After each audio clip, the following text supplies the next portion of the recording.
안녕하세요. 하나샘터 생활에 잘 오셨습니다. 아침 저녁으로 날이 많이 쌀쌀해지면서 오색빛깔로 물들이는 계절 가을이 되었습니다.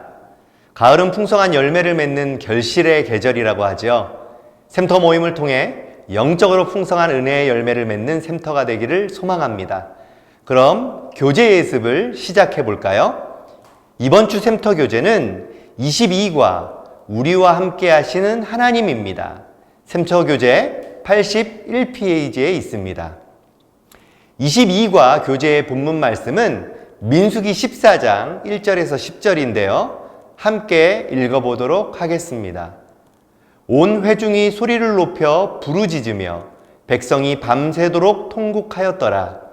이스라엘 자손이 다 모세와 아론을 원망하며 온 회중이 그들에게 이르되 우리가 애굽 땅에서 죽었거나 이 광야에서 죽었으면 좋았을 것을 어찌하여 여호와가 우리를 그 땅으로 인도하여 칼에 쓰러지게 하려는가?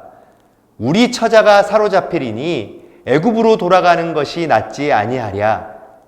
이에 서로 말하되 우리가 한 지휘관을 세우고 애굽으로 돌아가자 하매 모세와 아론이 이스라엘 자손의 온 회중 앞에서 엎드린지라. 그 땅을 정탐한 자 중 눈의 아들 여호수아와 여분네의 아들 갈렙이 자기들의 옷을 찢고 이스라엘 자손의 온 회중에게 말하여 이르되 우리가 두루 다니며 정탐한 땅은 심히 아름다운 땅이라. 여호와께서 우리를 기뻐하시면 우리를 그 땅으로 인도하여 들이시고 그 땅을 우리에게 주시리라. 이는 과연 젖과 꿀이 흐르는 땅이라. 다만 여호와를 거역하지는 말라. 또 그 땅 백성을 두려워하지 말라. 그들은 우리의 먹이라. 그들의 보호자는 그들에게서 떠났고 여호와는 우리와 함께 하시느니라. 그들을 두려워하지 말라 하나 온 회중이 그들을 돌로 치려 하는데 그때에 여호와의 영광이 회막에서 이스라엘 모든 자손에게 나타나시니라. 아멘. 하나님께서는 자신의 백성을 애굽의 노예 생활에서 해방시켜 젖과 꿀이 흐르는 가나안 땅으로 인도하여 복된 하나님의 나라를 세우려고 하셨습니다. 그래서 12 정탐꾼을 보내어 그곳을 둘러보도록 하셨지요. 그런데 12 정탐꾼의 의견은 두 가지로 나누어졌습니다. 여호수아와 갈렙은 믿음의 관점으로 바라보며 들어갈 수 있다고 말했지만 나머지 10명의 정탐꾼은 자신들의 관점으로 부정적인 보고를 하였습니다. 그리고 백성들은 그들의 의견을 따랐죠. 결국 이스라엘 백성들은 하나님을 향한 불신앙으로 인해 오랫동안 가나안 땅에 들어가지 못하고 광야에서 죽음을 맞게 되는 단초가 되었습니다. 우리가 가져야 할 관점은 우리와 함께 하시는 하나님을 바라보며 도우심을 구하는 믿음입니다. 이에 대한 내용을 교재의 질문을 통해서 구체적으로 살펴보도록 하겠습니다. 1번 문제입니다. 이스라엘 백성들은 하나님께 어떻게 원망하였습니까? 민수기 14장 1절입니다. 온 회중이 소리를 높여 부르짖으며 백성이 밤새도록 통곡하였더라. 백성들이 밤새도록 통곡하였다고 말하고 있습니다. 온 회중이 밤새도록 통곡한 것은 죽음을 두려워한 자들의 비겁한 행동이었습니다. 그리고 진정한 자유와 선민으로서의 특권을 헌신자처럼 내팽개치는 불신앙의 모습이었습니다. 하나님은 어떤 분이신가요? 자신들의 백성을 늘 지키시고 함께 하시는 분이십니다. 우리를 향해 졸지도 주무시지도 않으시고 관심을 집중하시며 도우시는 분이시죠. 하나님께 통곡하는 것은 하나님의 백성다운 모습이 아님을 기억해야 합니다. 2번 문제입니다. 백성들의 원망의 소리를 들은 모세와 아론, 여호수아와 갈렙은 어떻게 행동하였습니까? 민수기 14장 5절, 6절입니다. 모세와 아론이 이스라엘 자손의 온 회중 앞에서 엎드린지라. 그 땅을 정탐한 자 중 눈의 아들 여호수아와 여분네의 아들 갈렙이 자기들의 옷을 찢고 그들은 백성들이 원망하는 소리를 듣고 하나님께 엎드렸고 자신들의 옷을 찢으며 회개하였습니다. 하나님은 10사람, 다수의 정탐꾼을 기뻐하지 않으시고 2사람, 소수의 정탐꾼 여호수아와 갈렙을 기뻐하셨습니다. 또한 대적하는 백성들을 기뻐하지 않으시고 오히려 그들을 위해 기도하는 모세와 아론을 기뻐하셨습니다. 그 결과 믿음의 사람들의 기도와 간구로 결국에는 승리하게 되죠. 우리는 삶의 무너짐을 보고 그대로 두어서는 안 되죠. 먼저 회개하며 주님 앞에 나아가야 합니다. 3번 문제입니다. 여호수아와 갈렙의 신앙 고백이 무엇입니까? 민수기 14장 7절 8절입니다.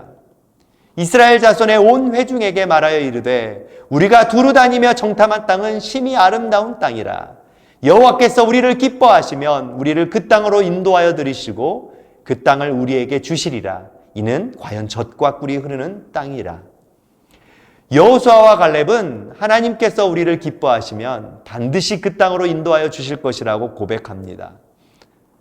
하나님이 기뻐하시는 일이라면 기꺼이 감당하는 두 사람이었습니다.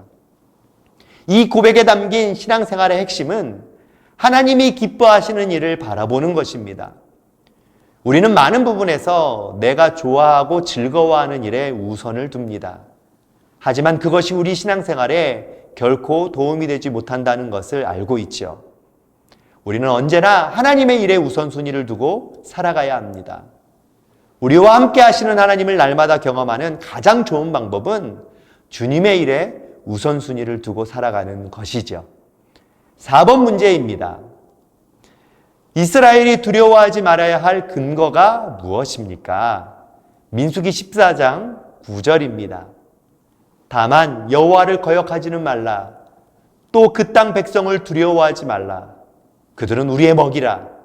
그들의 보호자는 그들에게서 떠났고 여호와는 우리와 함께 하시느니라. 그들을 두려워하지 말라 하나. 이스라엘 백성이 두려워하지 않아도 되는 이유는 하나님이 우리와 함께 하시기 때문입니다. 가나안 땅에 들어가는 것은 인간의 노력 여부나 주변 상황과 관계없이 오직 하나님의 인도하심으로 결정되는 것입니다. 우리가 할 일은 하나님의 인도하심을 믿고 따르는 것이죠. 두려움을 뛰어넘는 힘은 우리와 함께 하시는 하나님을 날마다 바라보며 살아가는 우리의 믿음입니다. 그 믿음으로 삶을 두려워하지 말고 담대하게 살아내는 금강의 성도님들 되시기를 소망합니다. 지금까지 살펴본 말씀을 기억하면서 한 주 동안 삶에 적용하는 시간을 가져보겠습니다. 먼저 함께 나눈 말씀을 기억하며 기도하시기 바랍니다. 이번 주 기도 제목은요, 첫 번째, 하나님께서 기뻐하시는 생각과 행동이 무엇인지 알도록 기도하는 것입니다. 두 번째, 교회의 사명을 위해 우리가 섬길 수 있는 일들이 무엇인지 기도하는 것입니다. 그리고 이번 주 암송 말씀은 민수기 14장 8절입니다. 여호와께서 우리를 기뻐하시면 우리를 그 땅으로 인도하여 들이시고 그 땅을 우리에게 주시리라. 이는 과연 젖과 꿀이 흐르는 땅이니라. 말씀을 암송하며 우리와 함께 하시는 하나님을 경험하는 시간 되시기 바랍니다. 마지막으로 말씀을 삶에 적용하며 실천해 보시기 바랍니다. 이번 주 실천 과제는 고통 속에서도 감사할 수 있는 내용이 무엇인지 적고 실제로 감사해 보는 것입니다. 하루하루 감사가 끊이지 않는 샘터원들 되시기를 소망합니다. 풍성한 열매를 맺는 가을, 여러분이 속한 샘터에서 영적으로 풍성한 결실을 맺는 은혜가 가득하기를 소망합니다. 특별히 매일 제공되는 영상을 통해서 개인적으로 샘터 교제를 준비해 주시고 샘터 모임을 통해서 그 은혜를 나누어 주시기 바랍니다. 이번 주도 우리와 함께 하시는 하나님을 바라보며 나아가는 복된 한 주가 되시기를 소망합니다.